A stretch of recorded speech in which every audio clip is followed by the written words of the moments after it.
Okay guys, let's check on the beans. Oh my goodness, that looks delicious. Okay guys, let me give it a taste.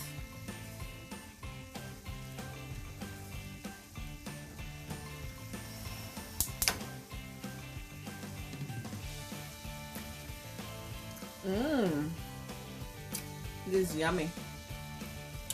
Alright, so the beans are done. So I'm going to make my salad.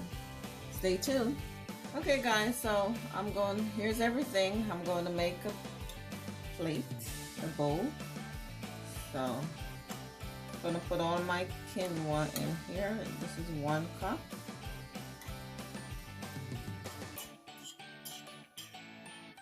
You can have half a cup if you choose, but I'm having a cup. Next, you add your black beans. Like I said, the black beans could be 2 servings, but I'm not judging. If you want to eat the whole thing, go right ahead. It's yummy. Next, you add your lettuce.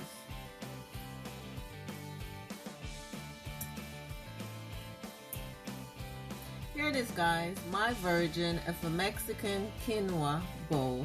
Guys, the beans is to die for. It's so nice and flavorful. I have some salsa here, that's optional. I will put everything in the description box, and if you do try this easy meatless recipe, please let me know. Until next time, I appreciate you guys watching. Be kind to others. One love.